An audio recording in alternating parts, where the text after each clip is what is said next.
यद्विद्याविलासेन भूतभौतिकसृष्टयः तं नौमि परमात्मानं सच्चिदानन्दविग्रहम्। ओम। आज हमको शुरू करना है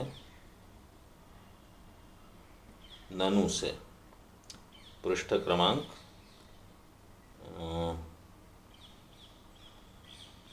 137। अभी प्रश्न उठाया जा रहा है कि ननु प्रातिभासिके रजते। तो कल हमने देखा कि जो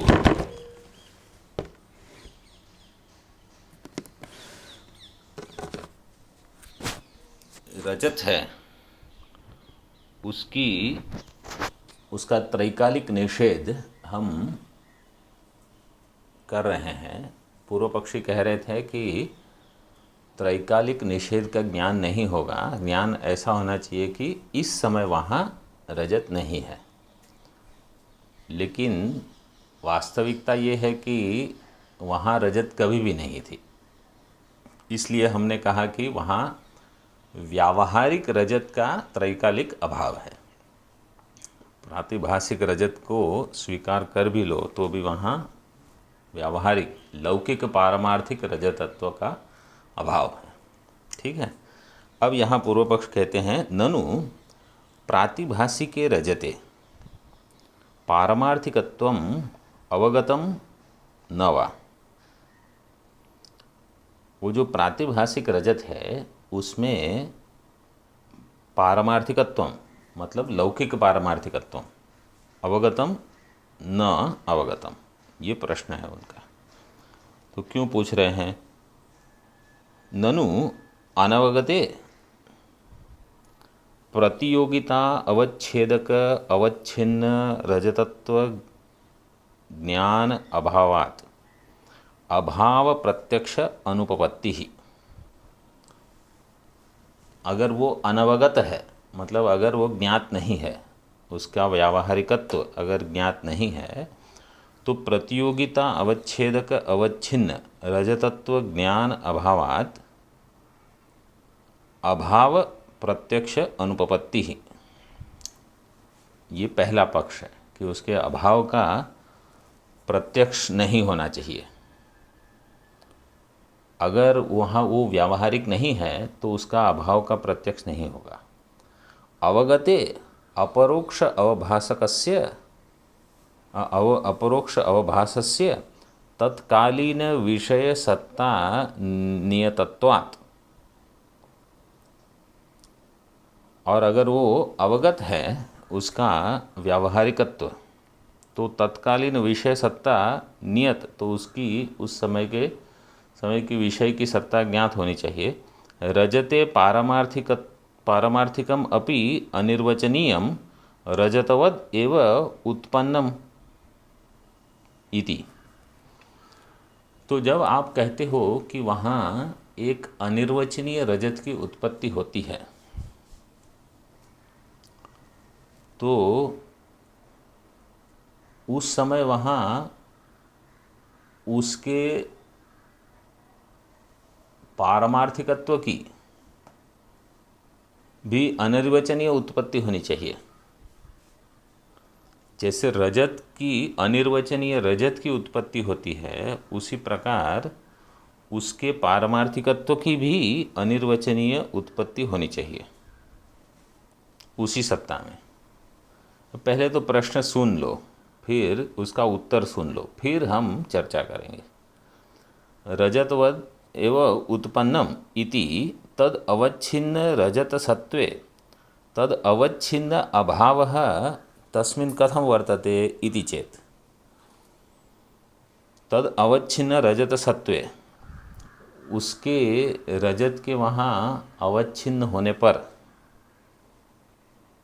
तद अवच्छिन्न सत्वे, तद अवच्छिन्न का अर्थ है कि जहाँ अनिर्वचनीय पारमार्थिकत्व की उत्पत्ति हो, उस से अवच्छिन्न जो रजत है, तद अवच्छिन्न अभावः, तद अवच्छिन्न अभावः तस्मिन्, वहाँ उसका अभाव कैसे होगा, कथम वर्तते इति चेत,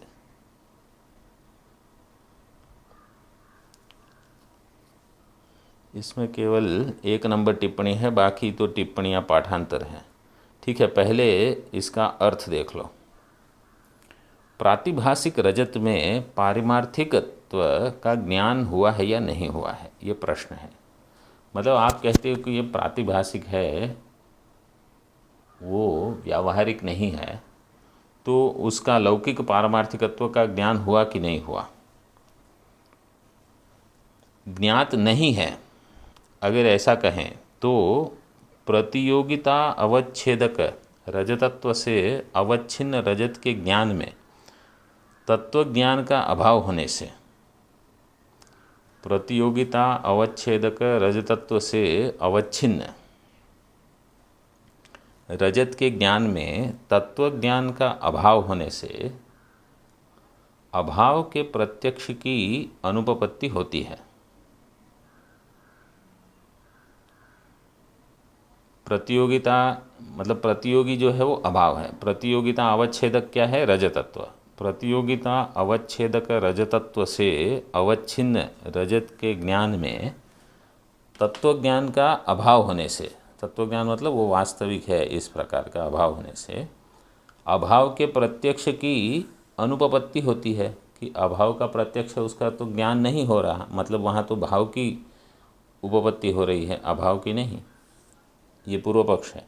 रजतत्व ज्ञात है कहे, और अगर आप कहो कि नहीं वहाँ रजतत्व ज्ञात है, तो उसके अपरोक्ष अवभास की तत्कालीन विषय सत्ता के नियत होने से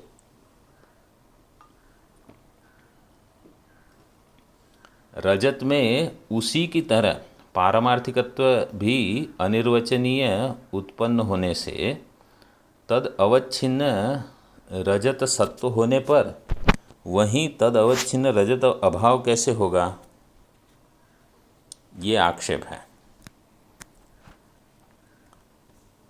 पारमार्थिकत्व भी अनिर्वचनीय अगर उत्पन्न हो रहा है, जैसे रजत आप कह रहे हो कि वहाँ अनिर्वचनीय रजत की उत्पत्ति, वेदांतिन मानते हैं कि वो अनिर्वचनीय है, वो सत भी नहीं है, असत भी नहीं है और उभय भी नहीं है। ऐसी अनिर्वचनीय रजत की उत्पत्ति हो तो उसके पारमार्थिकत्व की भी अनिर्वचनीय उत्पत्ति होने से तद अवच्छिन्न रजत सत्व होने पर वहीं तद अवच्छिन्न रजत अभाव कैसे होगा? तो तद अवच्छिन्न रजत वहाँ है, तो फिर रजत का अभाव, क्योंकि हमको ज्ञान क्या हुआ है? नेदम रजतम। तो रजत के अभाव का ज्ञान कैसे होगा वहीं पर जहाँ रजत है? यह आक्षेप है। अभी आप पहले इसको रखो और नीचे आ जाओ और उत्तर देख लो, उसका अर्थ देख के फिर हम विवरण में जाते हैं। उत्तर देते हैं न, मतलब आपने कुछ ठीक नहीं समझा इसमें। पारमार्थिकत्वस्य अधिष्ठान निष्ठस्य रजते, पारमार्थिकत्वस्य अधिष्ठान निष्ठस्य रजते प्रतिभास संभवेन रजत निष्ठ पारमार्थिकत्व उत्पत्ति अनभ्युपगमात्।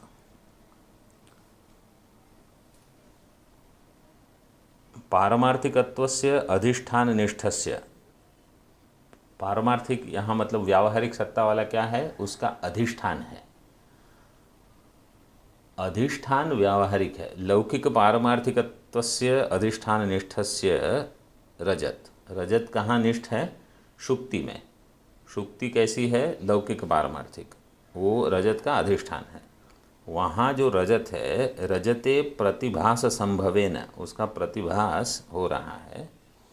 रजत निष्ठ पारमार्थिकत्व उत्पत्ति अनभ्युपगमात्,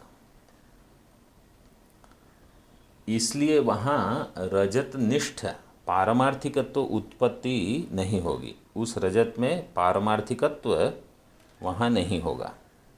मतलब वो व्यावहारिक है। पारमार्थिक का अर्थ है लौकिक पारमार्थिक, रजत है, इस प्रकार का ज्ञान नहीं होगा। क्यों? क्योंकि ये रजत खुद ही किसी और अधिष्ठान में भास रहा है, प्रतिभास करके। तो चूंकि ये रजत खुद कहीं और भास रहा है जहाँ वो नहीं है, अपने अधिष्ठान के अभाव में भास रहा है, मतलब अपने अधिष्ठान में जहाँ उसका अभाव है वहाँ भास रहा है। स्व अभाव अधिकरणे भासमानत्वम मिथ्यात्व। तो वहाँ भासने के कारण उसके पारमार्थिकत्व की वहाँ उत्पत्ति नहीं होगी। प्रतिभास संभवे न रजत निष्ठ पारमार्थिकत्व उत्पत्ति अनभ्युपगमात्। तो अब हम क्या यहाँ बताना चाहते हैं, देखो, यत्र आरोप्यम असन्निकृष्टम तत्रैव प्रातिभासिक वस्तु उत्पत्ते है अंगीकारात्। जहाँ जो वस्तु का आरोप हो रहा है, यत्र आरोप्यम असन्निकृष्टम, असन्निकृष्ट का अर्थ है कि जो संबंध से रहित है, यत्र आरोप्यम असन्निकृष्टम असंबंधितम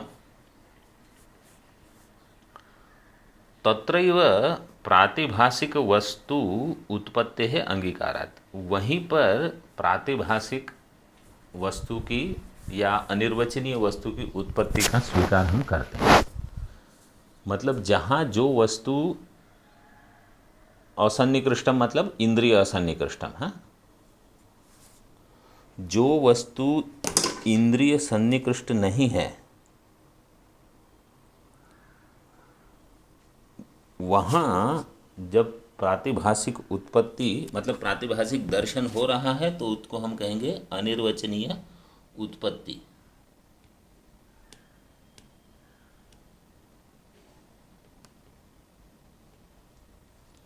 तो अगर कोई वस्तु वहाँ इंद्रिय सन्निकृष्ट है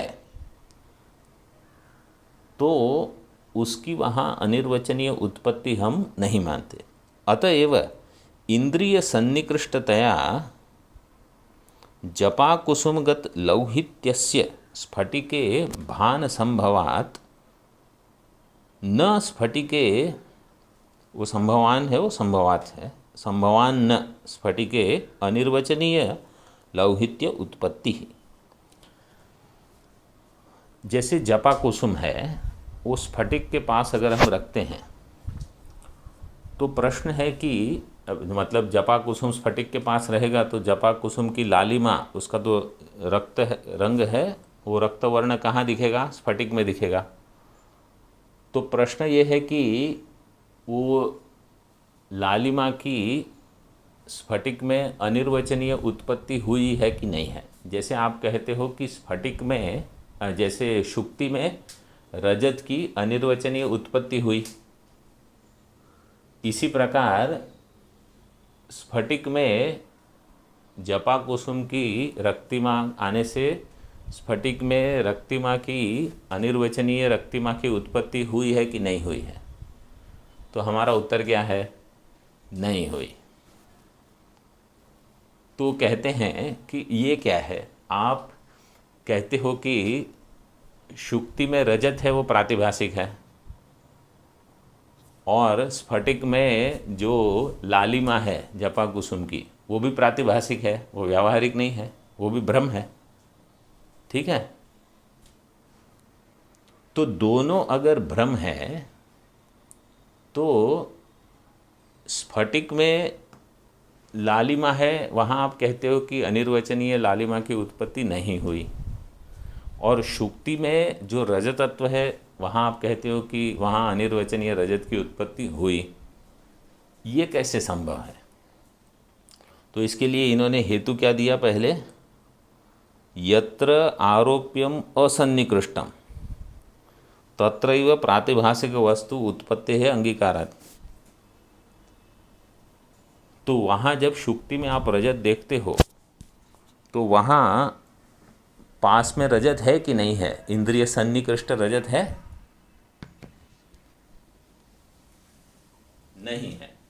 तो अगर इंद्रिय सन्निकृष्ट रजत नहीं है और दिख रही है तो आप कह दो कि वो अनिर्वचनीय रजत की उत्पत्ति हो गई। और अगर पास में लाल पुष्प है तो उसी की लालिमा वहाँ आ रही है, तो इसलिए वहाँ आपको अनिर्वचनीय लालिमा की उत्पत्ति मानने की आवश्यकता नहीं है, क्योंकि वहाँ है, ये सिद्ध हो गया। तो अभी ये पूरा प्रश्न और उत्तर दोनों हो गए, ठीक है। अब पहले इसका अर्थ देख लो, फिर हम ऊपर जाके विवरण देखना शुरू करते हैं। इसका अर्थ, इसका तो सरल है, यहाँ छोटा ही है। ऐसी शंका उठाना ठीक नहीं, मतलब वो जो पूर्व पक्षी ने जो शंका उठाई थी कि वहाँ जैसे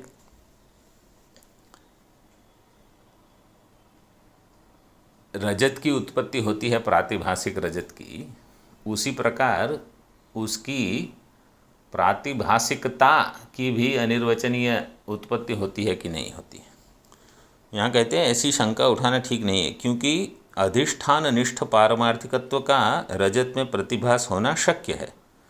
अधिष्ठान निष्ठ पारमार्थिकत्व का रजत में प्रतिभास, तो जैसे रजत में शुक्ति का है, वहाँ रजत का प्रतिभास हो रहा है, तो रजत को सत्ता कहाँ से मिल रही है? शुक्ति से।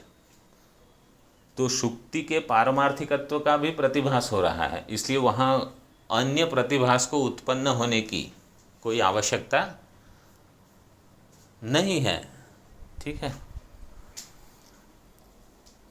प्रातिभासिक रजत में शुक्ति के इदम अंश के साथ पारमार्थिकत्व का भी प्रतिभास संभव होने से हमें रजत निष्ठ पारमार्थिकत्व की तत्काल उत्पत्ति नहीं माननी पड़ती। रजत निष्ठ पारमार्थिकत्व की तत्काल उत्पत्ति नहीं माननी पड़ती। क्यों? क्योंकि जहाँ पर आरोप्य सन्निकृष्ट न होकर इंद्रिय से असन्निकृष्ट असंबद्ध रहता है, वहीं पर प्रातिभासिक वस्तु की उत्पत्ति को हम मानते हैं। इसी कारण इंद्रिय सन्निकृष्टत्व के कारण गुड़हर जपा पुष्प की लालिमा स्फटिक में भासित होती है, अतएव स्फटिक में उसकी अनिर्वचनीय उत्पत्ति की कल्पना नहीं करनी पड़ती। अब ऊपर आ जाओ, अब उत्तर इनका ठीक से समझ में आ गया। अब थोड़ा विवरण देख लो। जिन शुक्ति आदिकों में यह रजत इत्याकारक बुद्धि उत्पन्न होती है, शुक्ति आदि में यह रजत इस प्रकार की जो बुद्धि उत्पन्न होती है, उस रजत में लौकिक पारमार्थिकत्व व्यावहारिक ज्ञात होता है या नहीं, मतलब वो व्यावहारिक है ऐसा ज्ञान होता है कि नहीं होता है। इदम रजतम में, उस रजत में व्यावहारिकत्व ज्ञान नहीं होता, अगर आप ऐसा मानो तो यह मानने पर यह रजत नहीं है इत्याकारक अभाव का प्रत्यक्ष संभव नहीं होगा।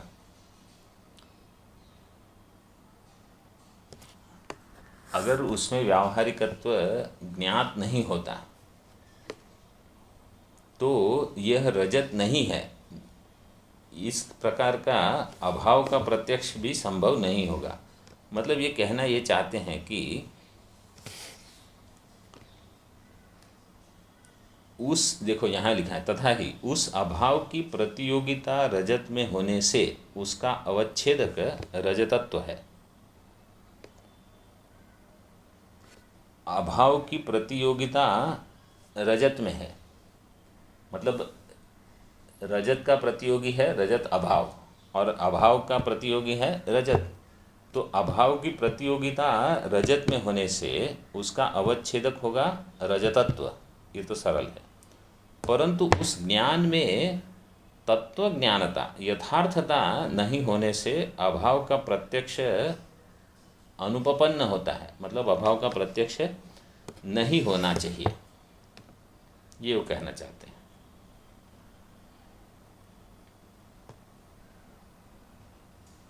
प्रतियोगी रजत में स्थित जो प्रातिभासिक रजतत्व है वही प्रतियोगिता अवच्छेदक है, यह ज्ञान होता है। प्रतियोगी रजत में, हेलो, हाँ, प्रतियोगी रजत में स्थित जो प्रातिभासिक रजतत्व है वही प्रतियोगिता अवच्छेदक है, यह ज्ञान होता है।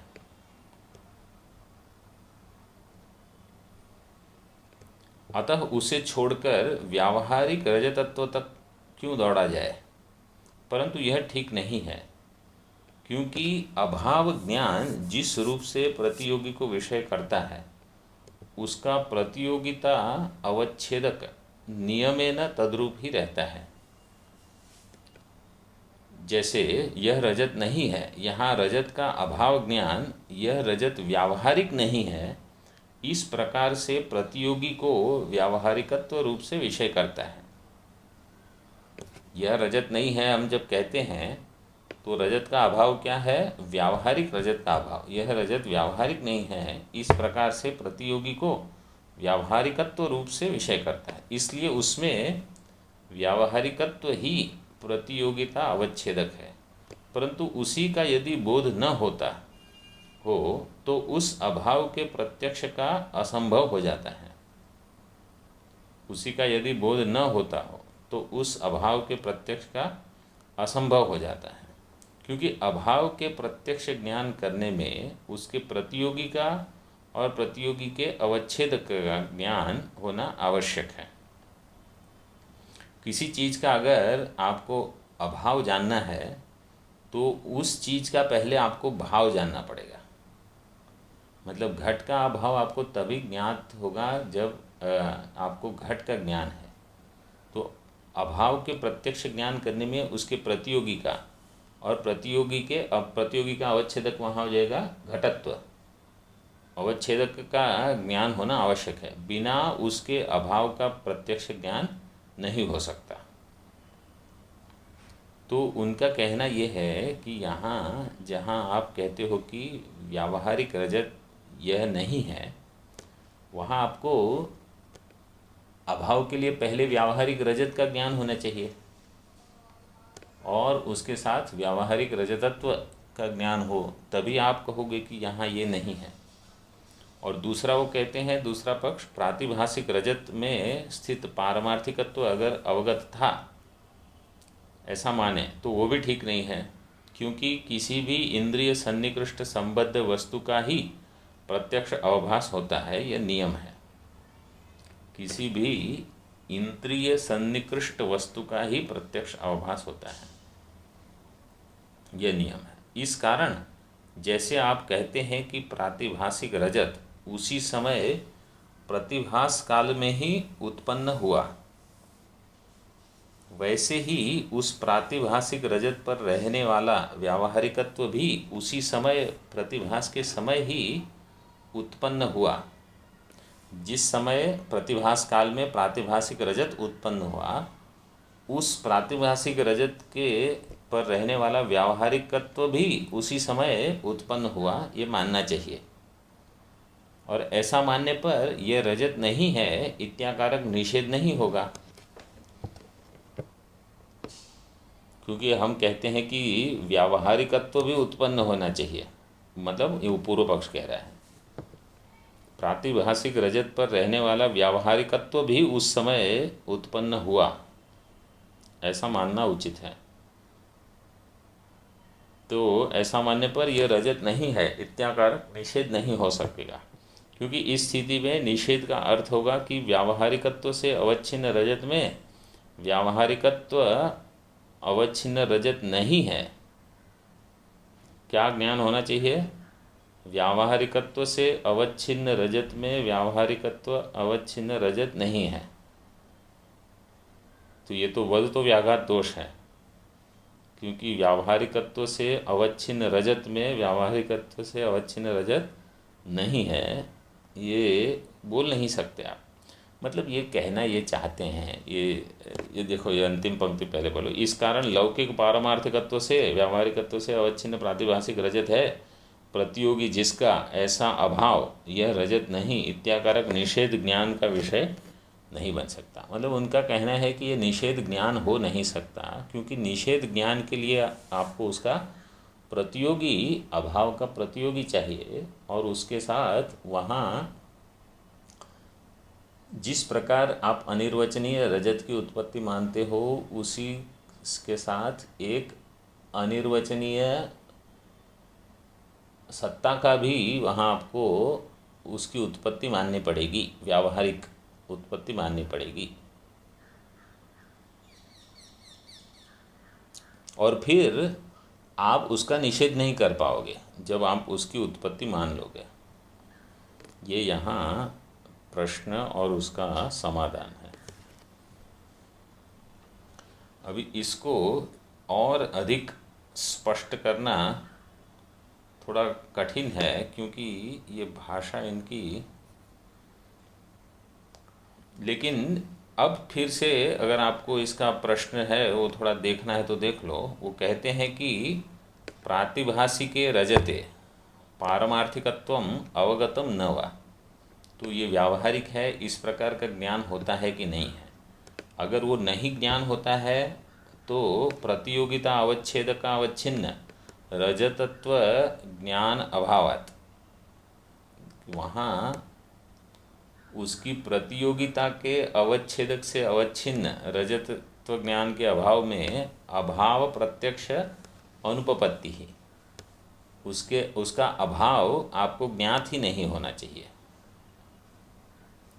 क्योंकि अगर आपको उसका व्यावहारिकत्व ज्ञान नहीं हुआ तो उसका अभाव भी ज्ञान नहीं हो। आप कहते हो कि यह व्यावहारिक रजत नहीं है, तो अगर आपको व्यावहारिकत्व का ज्ञान नहीं हुआ है तो उसके अभाव को आप कैसे वहाँ बताओगे। और दूसरा वो कहते हैं कि अवगते अपरोक्ष अवभासस्य तत्कालीन विषय सत्ता नियतत्वात्, जब अपरोक्ष अवभास का ज्ञान अगर हो जाता है तो तत्कालीन विषय सत्ता नियतत्वात् वहाँ अनिर्वचनीय पारमार्थिकत्वम अपि रजते रजतवत एव उत्पन्नम इति, आपको वहाँ उसकी भी उत्पत्ति माननी पड़ेगी। तो अगर ज्ञान हो रहा है तो आपको कहना पड़ेगा कि वहाँ अनिर्वचनीय, व्यावहारिक अनिर्वचनीय की एक उत्पत्ति हो रही है, जैसे रजत की उत्पत्ति हो रही है, उस विषय की सत्ता।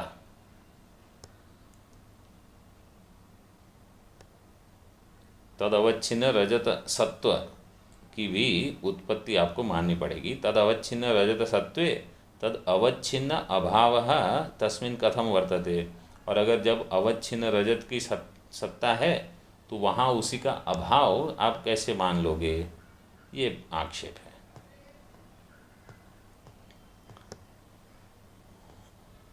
अभी इस पर और एक शंका करते हैं, आगे देखो। ननु एवं यत्र जपाकुसुमं द्रव्यांतर व्यवधानात् असन्निकृष्टं तत्र लौहित्य प्रतीत्या प्रातिभाषिकं लौहित्यम स्वीक्रियताम इति चेत। वो कहते हैं कि ननु एवं यत्र, ये जो जपा कुसुम है, आप कहते हो कि जपा कुसुम स्फटिक के पास रहता है, तो स्फटिक की लालिमा, जपा कुसुम की लालिमा स्फटिक में दिख रही है, लेकिन जैसे शुक्ति में अनिर्वचनीय रजत की उत्पत्ति होती है, इसी प्रकार स्फटिक में अनिर्वचनीय रजत लालिमा की उत्पत्ति नहीं होती। ठीक है,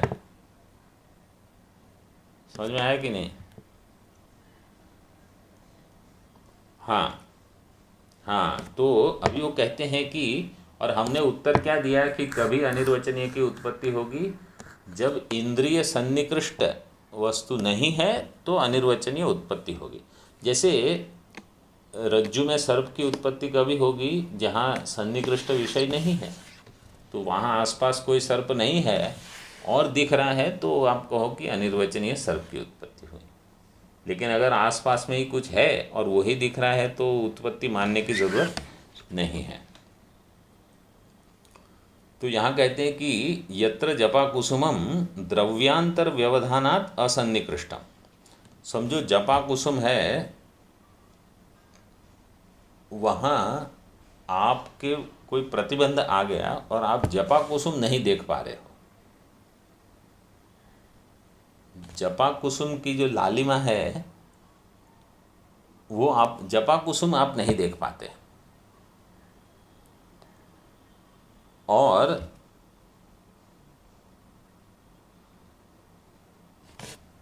तो वो इंद्रिय असन्निकृष्ट हो गया। क्यों? व्यवधानात्, क्योंकि कोई द्रव्यांतर बीच में आ गया। तो वह पुष्प इंद्रिय से नहीं दिख रहा है, और फिर भी स्फटिक में आपको लालिमा दिख रही है। ठीक है, मतलब आपके और पुष्प के बीच में कोई व्यवधान आ गया, लेकिन पुष्प के और स्फटिक के बीच में व्यवधान नहीं आया। तत्र लौहित्य प्रतीत्या प्रातिभासिकम लौहित्यम स्वीक्रियताम। तो अगर वहाँ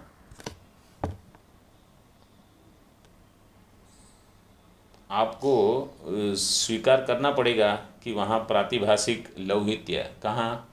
स्फटिक में, उसकी उत्पत्ति आपको माननी पड़ेगी, अनिर्वचनीय की माननी पड़ेगी कि नहीं, ऐसा वो कहते हैं। तो इति चेत न इष्टत्वात्, बोले हमें उसमें कोई आपत्ति नहीं है क्योंकि वो हमको इष्ट है, मतलब हमने वो स्वीकार किया है। एवं प्रत्यक्ष भ्रमांतरेषु अपि प्रत्यक्ष सामान्य लक्षणा अनुगमो यथार्थ प्रत्यक्ष लक्षण असद्भावश्च दर्शनीयः। इस प्रकार प्रत्यक्ष भ्रमांतर, जहाँ दूसरे भ्रमांतर का अर्थ है दूसरे प्रकार का भ्रम जहाँ होता है, तो वहाँ प्रत्यक्ष सामान्य लक्षणा अनुगमो यथार्थ प्रत्यक्ष लक्षणा असद्भावश्च दर्शनीय। प्रत्यक्ष सामान्य का जो लक्षण है वो उसका भी वहाँ अनुगम होगा। अनुगम होगा का अर्थ है कि वहाँ वो घटेगा। जैसे हमने पहले कह दिया कि अगर प्रत्यक्ष नहीं है, इंद्रिय से सन्निकृष्ट, प्रत्यक्ष का अर्थ है इंद्रिय सन्निकृष्ट अगर कुछ नहीं है, तो वहाँ उसकी उत्पत्ति, प्रातिभासिक उत्पत्ति हम मानते हैं, तो सभी जगह वो नियम बैठेगा। देखो इसका अर्थ, शंका करते हैं, इंद्रिय सन्निकृष्ट जपा कुसुम भी जब दूसरे हस्तादि द्रव्य से व्यवहित हो जाता है तब वह पुष्प इंद्रिय से असन्निकृष्ट हो जाता है, तथापि स्फटिक में लालिमा प्रतीत होती है। इस कारण ऐसे स्थलों पर प्रातिभासिक लौहित्य का स्वीकार करना ही पड़ेगा। ऐसे समय पर स्फटिक में अनिर्वचनीय लौहित्य उत्पन्न होता है, ये कहना पड़ेगा। तो कहते हैं यह शंका करनी ठीक नहीं, क्योंकि वह तो हमें इष्ट ही है, मतलब ये हमने स्वीकार किया है, इसमें कोई ज़बरदस्ती आपको करने की ज़रूरत नहीं है। ऐसे स्थलों में आरोप्य की अनिर्वचनीय उत्पत्ति होना तो हमें स्वीकार ही है, और इसी तरह अन्य प्रत्यक्ष के चित्व रूप सामान्य लक्षण की अनुवृत्ति और यथार्थ प्रत्यक्ष लक्षण का असद्भाव समझना चाहिए। इसी प्रकार जहाँ चित्व रूप सामान्य लक्षण की अनुवृत्ति, प्रत्यक्ष के चित्व रूप, चित्व मतलब वहाँ ज्ञान, प्रत्यक्ष का उसकी अनुवृत्ति हमें स्वीकार्य है, और यथार्थ प्रत्यक्ष लक्षण का असद्भाव मतलब वो यथार्थ प्रत्यक्ष नहीं है, क्योंकि इंद्रिय सन्निकर्ष नहीं है, तो यथार्थ ज्ञान नहीं होगा, वो हमें स्वीकार करते हैं। अभी उसका विवरण देख लो। आरोप्य पदार्थ के इंद्रिय सन्निकृष्टत्व और इंद्रिय असन्निकृष्टत्व रूप से दो भेदों की कल्पना कर जहाँ जपा कुसुम की तरह आरोप्य इंद्रिय सन्निकृष्ट हो, वहाँ स्फटिक में लालिमा अनिर्वचनीय पैदा पैदा होती है, यह मानना नहीं पड़ता। ठीक है, इंद्रिय सन्निकृष्ट हो वहाँ अनिर्वचनीय लालिमा की उत्पत्ति माननी नहीं पड़ती, परंतु जहाँ आरोप्य रजत आदि इंद्रिय सन्निकृष्ट नहीं है, वहाँ शुक्ति आदि में अनिर्वचनीय रजत आदि की उत्पत्ति होना तो हम भी मानते हैं। जहाँ आरोप्य असन्निकृष्ट हुआ कि वहाँ आरोप्य की अनिर्वचनीय उत्पत्ति हम मानते हैं। इस नियम को ध्यान में रखते हैं, इसलिए कोई शंका वहाँ नहीं रहेगी, उपयुक्त शंका नहीं उठेगी।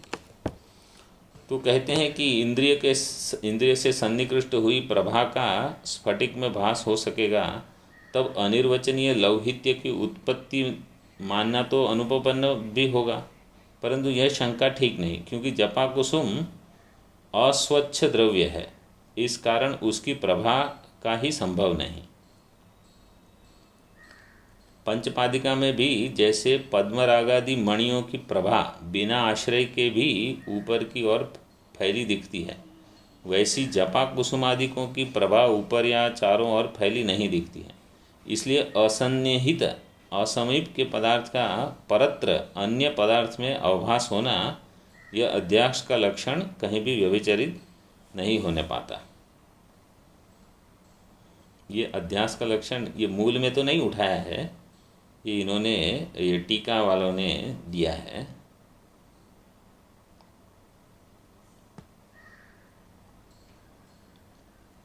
शुक्ति में रजत के अध्यास का संभव होने पर भी अहंकार आदि, देखो ये भी टीका में है, ये मूल में नहीं है। ये सब अहंकार आदिकों का आत्मा में अध्यास नहीं हो सकता, क्योंकि आत्मा अध्यास का अधिष्ठान हो नहीं सकता। अब कहाँ आपकी शुक्ति रजत और स्फटिक की नीलिमा, और हम पहुँच गए आत्मा और अहंकार में सीधे। आत्मा अध्यास का अधिष्ठान हो नहीं सकता। कारण यह है कि अधिष्ठान का अध्यस्यमान के सदृश होना, जिसका उस पर अध्यास करना है उसके समान होना, दो अंशों से युक्त होना, परिच्छिन्न और अध्यस्यमानम के साथ ही एक ज्ञान का विषय बनने योग्य होना आवश्यक होता है। तो दो चीज़ होनी चाहिए, एक है कि वो परिच्छिन्न होना चाहिए और वो अध्यस्यमान होना चाहिए, मतलब जिसका अधिष्ठान का अध्यस्यमान के सदृश होना। जैसे शुक्ति में चाकचिक्य है तो रजत का अध्यास हो सकता है। आप यहाँ तो सादृश्य हो नहीं सकता आत्मा और अहंकार में, क्योंकि एक है सच्चित आनंद और दूसरा है कुछ और ही। तो मतलब एक यहाँ चित्त शब्द जो दिया था वो उसको आपको ऐसे समझना है कि एक है चेतन और दूसरा है जड़। सादृश्य कहाँ है यहाँ? तो अध्यास कैसे होगा? वो तो परस्पर विरोधी है। तमः प्रकाशवत अत्यंत विरुद्ध स्वभावयोः इतरेतर भावानुपपत्तो।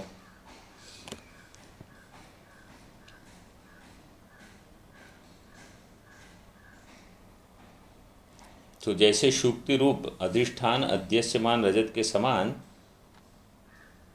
इदम और त्रिकोणत्वादि दो अंशों से युक्त परिच्छिन्न मर्यादित, मतलब दोनों परिच्छिन्न है तभी अध्यास हो रहा है। वहाँ आत्मा अपरिच्छिन्न है और अहंकार परिच्छिन्न है, अध्यास कैसे होगा?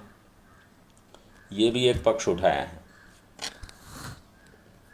तो इदम और त्रिकोणत्वादि दो अंशों से युक्त शुक्ति, वहाँ रजत का अध्यास रजत के साथ एक ही ज्ञान का विषय बनने योग्य होता है, परंतु आत्मा में यह अधिष्ठान की सामग्री नहीं है।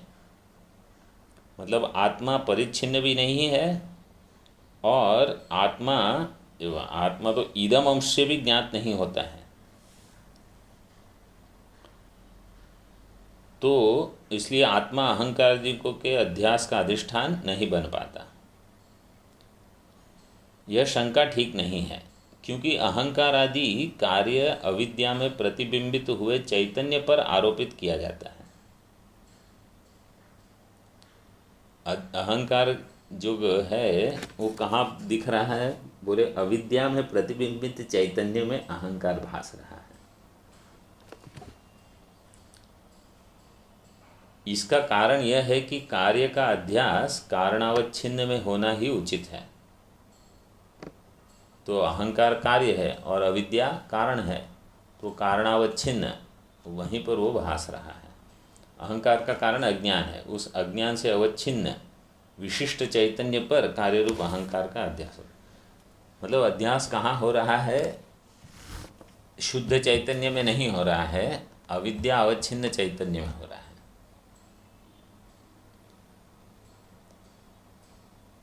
तो यहाँ देखो प्रश्न उठाते हैं कि ऐसा कहने पर समान आश्रयत्व का भंग होता है।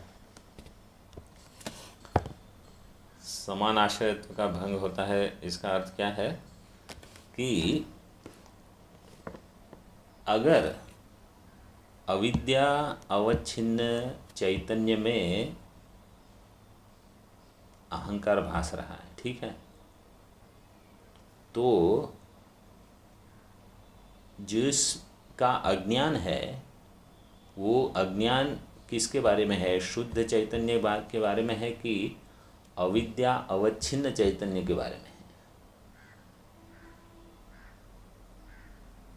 क्योंकि जब हम कहते हैं कि अहंकार अविद्या अवच्छिन्न चैतन्य में है, ठीक है, तो अधिष्ठान क्या हो गया? अविद्या अवच्छिन्न चैतन्य। अहंकार वहाँ भास रहा है, अधिष्ठान और अध्यस्त ये दो हो गए, तो अधिष्ठान हो गया अविद्या अवच्छिन्न चैतन्य। तो अवच्छिन्न ब्रह्म है। और उपनिषद से अगर आपको ज्ञान होता है तो ज्ञान अवच्छिन्न चैतन्य का होगा कि अनवच्छिन्न चैतन्य का होगा? तो अज्ञान आपको है अवच्छिन्न चैतन्य का और ज्ञान हो रहा है अनवच्छिन्न चैतन्य का, तो ये समान नहीं है, ये अलग अलग हो गए। तो इसलिए यहाँ कहते हैं कि ऐसा कहने पर समान आश्रयत्व का भंग होता है, क्योंकि अहंकार का आश्रय अभी कुछ और है और जो आश्रय हुआ है फिर उस विषय का आपको ज्ञान हो रहा है। ये शंका उठाई है। अब ये मूल में तो ये कुछ नहीं है, ये सब अद्वैत सिद्धि में आता है। सिद्धांत कहते हैं कि समान आश्रयत्व का भंग नहीं होता है, बोलते हैं नहीं भंग नहीं हुआ है। अरे भंग हो रहा है, आपको हम बता रहे हैं, बोले नहीं हुआ। देखो कैसे? क्योंकि बिंब और प्रतिबिंब की एकता होने से समान आश्रयत्व का भंग नहीं होता। इस कारण अहंकारादिकों के अधिष्ठानभूत चैतन्य का अभिधेयत्वादि विषयत्वादि भी ठीक बन जाता है। अहंकारादिकों के अधिष्ठानभूत चैतन्य का अभिधेयत्वादि विषयत्वादि भी ठीक बन जाता है कि वो ठीक ठीक वहाँ अभिधेय हो जाएगा, मतलब विषय बन जाएगा। कैसे? क्यों? क्योंकि बिंब और प्रतिबिंब एक है ऐसे। तो प्रतिबिंबित चैतन्य में अहंकार है और ज्ञान होता है बिंब चैतन्य का। तो आप कहते हो कैसे एक है? तो बोलते वास्तव में वो प्रतिबिंब बिंब ही है, चूँकि वहाँ अध्यास हो रहा है इसलिए आपको उसको प्रतिबिंबित मानना पड़ता है। देखो यहाँ आगे थोड़ा स्पष्ट करने का प्रयास करते हैं। अहंकार जैसे घटादिकों से पृथकतया प्रतीत होता है, वैसे ही आत्मा भी घटादिकों से विलक्षण प्रत्यय का विषय बनता है। जैसे अहंकार घटादि से पृथक है, वैसे आत्मा भी घटादिकों से विलक्षण प्रत्यय का विषय बनता है। ये क्या बताना चाहते हैं कि आत्मा का भी अपरिच्छिन्न होने पर भी परिच्छिन्न इस प्रकार का ज्ञान होता है। अस्मत् प्रत्यय विषयत्वात् अपरोक्षत्वाच्च ब्रह्मसूत्र भाष्य में अध्यास भाष्य में दिया, वो नीचे यहाँ दिया है टीका इस मतलब ये हिंदी में ही आगे थोड़ा दिया है। तो जब आप कहते हो कि अहम ये ज्ञान होता है तो अहम वास्तव में अपरिच्छिन्न है, लेकिन ज्ञान कैसे होता है? जैसे घट का अहंकार से अलग ज्ञान होता है, वैसे आत्मा का भी घट से अलग ज्ञान होता है। घटादि इदम, यह प्रत्यय का विषय होता है। आत्मा अहंकार आदि पदार्थ अहम आकार से प्रतीत होते हैं। इस कारण अहंकार आदि अध्यस्यमान पदार्थ के साथ आत्मा का सादृश्य भी बन जाता है। तो एक सादृश्य क्या है? क्योंकि आत्मा भी अहम करके ज्ञात होता है और अहंकार भी अहम करके ज्ञात होते हैं, तो इसलिए सादृश्य है। और अविद्या के कारण उसके सामशत्व, विषयत्व, परिच्छिन्नत्व भी संभव होते हैं। अविद्या के कारण वहाँ सामशत्व, विषयत्व, परिच्छिन्नत्व भी संभव होते हैं। इसलिए आत्मा अहंकार आदि आरोपियों का अधिष्ठान हो सकता है। आत्मा अधिष्ठान हो सकता है क्योंकि वहाँ अविद्या के कारण वहाँ परिच्छिन्नत्व, विषयत्व ये है। परंतु अध्यास में प्रमाण दोष की आवश्यकता होती है। तो इस अध्यास में अविद्या को ही दोषत्व है। यहाँ दोष क्या है? अविद्या ही दोष है अध्यास में। आत्मा और अहंकार के अध्यास में अविद्या ही महादोष है। आत्मा के विषयत्व, परिच्छिन्नत्व आदि मानने में अपसिद्धांत की शंका भी नहीं करनी चाहिए। अपसिद्धांत का अर्थ है कि हम हमारा वेदांत छोड़ के कहीं और चले गए, ऐसा नहीं है। क्योंकि आत्मा सदैव अविषय ही होता है। अब प्रश्न ये है कि देखो, उन्होंने कहा कि जो विषय बनता है वही अध्यास होता है, और आप हमेशा कहते हो कि आत्मा तो अप्रमेय है, वो विषय नहीं बनता। तो अगर वो विषय नहीं बनता तो वहाँ अध्यास कैसे हो गया? तो बोलते हैं नहीं, आत्मा विषय होता है। तो बोले आप विषय होता है ऐसा कहोगे तो आपका सिद्धांत की हानि हो जाएगी। बोले नहीं, आत्मा सदैव अविषय ही होता है, यह नियम नहीं है। क्यों? उसे अस्मत् प्रत्यय विषयत्व, मैं प्रत्यय का विषयत्व है। इस प्रकार अध्यास भाष्य में भाष्यकार ने ही मुख्य आत्मा को विषयत्वादि न होने पर भी अमुख्य आत्मा का विषयत्व स्वीकृत किया है। मतलब मुख्य आत्मा जो है वो विषय का, वो विषय में विषयत्व वहाँ नहीं है, लेकिन गौण आत्मा वहाँ विषयत्व स्वीकृत किया गया। गौण आत्मा का अर्थ है कि ये जो शुद्ध चैतन्य है वही जब ये परिच्छिन्न होता है पंचकोश से, तो उस समय वो अस्मत् प्रत्यय का विषय, अस्मत् प्रत्यय का विषय हो जाता है। अस्मत् प्रत्यय विषय यस्य, अस्मत् प्रत्यय विषयत्व वहाँ है। मैं प्रत्यय का विषयत्व है। मतलब मैं इस प्रकार का, जो इस प्रकार की वृत्ति है अहम, तो ये अहम तया ये ज्ञात हो जाता है। चिदाभास जो है वो ज्ञात हो जाता है। तो वो गौण आत्मा, मुख्य आत्मा तो ज्ञात नहीं होगा, लेकिन गौणत्वेन जब उसका प्रतिबिंब अहंकार में पड़ता है तो अहंकार, साभास अहंकार ये ज्ञात हो जाता है।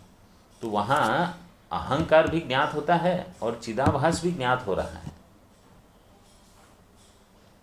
लेकिन एक साथ, हाँ, अलग अलग नहीं।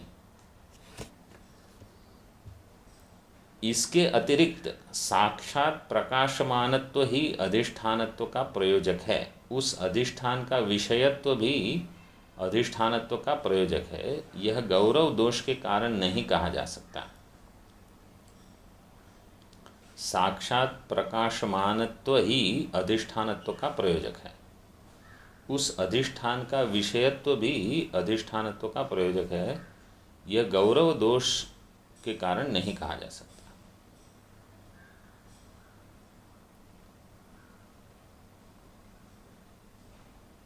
साक्षात प्रकाशमानत्व ही अधिष्ठान का प्रयोजक है। उस अधिष्ठान का विषयत्व भी अधिष्ठानत्व का प्रयोजक है, ये कहने की जरूरत नहीं। परंतु अधिष्ठान को विषयत्व के बिना ही साक्षात प्रकाशमानत्व होता है, यह कहीं भी अनुभव में नहीं आता। ऐसी शंका करना ठीक नहीं है।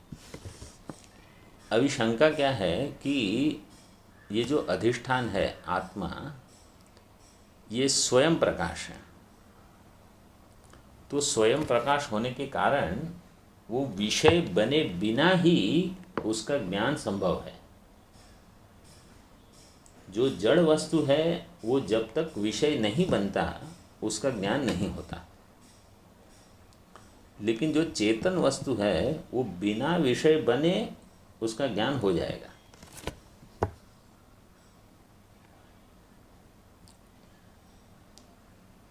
यहाँ कहते हैं क्योंकि न्याय के मत में अधिष्ठान को क्वचित मन के द्वारा अपरोक्षत्व रहता है और कहीं दो नेत्रों से अपरोक्षत्व होता है। वैसे ही हमारे मत में कोई बाधक न होने से अधिष्ठान में स्वयं भी अपरोक्षता रहती है। तो उनके यहाँ क्या है कि कोई चीज़ अपरोक्ष तभी होगी, अपरोक्ष मतलब प्रत्यक्ष, जब वो इंद्रिय से या मन से सन्निकृष्ट होगी। मन के द्वारा अपरोक्षत्व और कहीं नेत्रों के द्वारा अपरोक्षत्व उनके मत में। लेकिन हमारे मत में ऐसा नहीं है, क्योंकि हम जो स्वयं प्रकाश, उन्होंने देखो आत्मा को जड़ माना है, हमने आत्मा को चैतन्य माना है, इसलिए हमको इंद्रिय और मन की सहायता के बिना भी आत्मा का ज्ञान होता है। तो कोई कहेगा फिर वेदांत की क्या ज़रूरत है अगर इंद्रिय मन के बिना ही आत्मा का ज्ञान हो रहा है। मतलब आत्मा का स्फुरण हो रहा है, लेकिन ये आत्मा है, मतलब ये मैं हूँ, ये ज्ञान के लिए आपको वेदांत चाहिए, जिसका अव्यवहित रूप से, सर्वदा अनुवृत्त रूप से स्वयं स्फुरण हो रहा है अपरोक्ष रूप से, वो मैं हूँ। और बाकी जो सब है वो मैं नहीं हूँ। जैसे देह, इंद्रिय, प्राण, मन, बुद्धि, अहंकार, ये मैं नहीं हूँ। इसके लिए मुझे वेदांत चाहिए। इसलिए वेदांत में निषेध मुख से सबसे अधिक ज्ञान उपदेश दिया जाता है। अस्थूलम अनणु अह्रस्वम अदीर्घम या अदृश्यम अगोत्रम इत्यादि। जब तक अदृश्यम अग्राह्यम अगोत्रम अवर्णम अचक्षुश्रोत्रम या अदृष्टम अव्यवहारम अग्राह्यम, तो निषेध मुख से नेति नेति करके अधिक उपदेश दिया जाता है। जो मैंने गलती से समझ रखा है उसको निषेध करने के लिए। अभी यहाँ एक और शंका देख लो। स्वयं अपरोक्ष होने वाले आत्मा में अध्यास का कोई उदाहरण क्या आप दिखा सकते हैं? बोले स्वयं अपरोक्ष होने वाले स्वयं प्रकाश आत्मा में अज्ञान, शोक, मोह, स्वप्नादिकों का अध्यास हुआ प्रतिदिन अनुभव में आने से न्याय मत में नेत्रों का विषय होने वाली शुक्ति में अधिष्ठान में जैसे रजत आदि का भ्रम स्वीकार किया गया है, वैसे ही स्वयं अपरोक्ष होने वाले आत्मा में अहंकार आदिकों का भ्रम होता है। इसमें कोई बाधक नहीं है। जैसे न्याय में नेत्र से शुक्ति में रजत का भ्रम होता है, वैसे हम आत्मा में अहंकार का भ्रम स्वीकार कर लेते हैं और उसका अनुभव होता है। अहम अज्ञः, अहम दुखी, अहम मूढ़ः इत्यादि। और स्वयं प्रकाश, ये बड़ा है, अब इसको यहीं छोड़ना पड़ेगा। ये अभी दूसरी जो शंका है और उसका समाधान है कि स्वयं प्रकाश आत्मा का ज्ञात अंश और अज्ञात अंश का असंभव होने से अधिष्ठानत्व कैसे है। इसको हम अभी बाद में देखेंगे, ठीक है। और जो पहले आज हमने जो पहला प्रसंग जो उठाया था उसको थोड़ा आप फिर से देख लेना, और अगर कुछ स्पष्ट नहीं है तो पूछ लेना, ठीक है, अगली कक्षा में। ओम पूर्णमदः पूर्णमिदं पूर्णात् पूर्णमुदच्यते पूर्णस्य पूर्णमादाय पूर्णमेवावशिष्यते। ओम शांति शांति शांति। शंकरं शंकराचार्यं केशवं बादरायणं सूत्रभाष्यकृतौ वन्दे भगवन्तौ पुनः पुनः। ईश्वरो गुरुरात्मेति मूर्तिभेदविभागिने व्योमवद्व्याप्तदेहाय दक्षिणामूर्तये नमः। ओम शांति शांति शांति। ओम।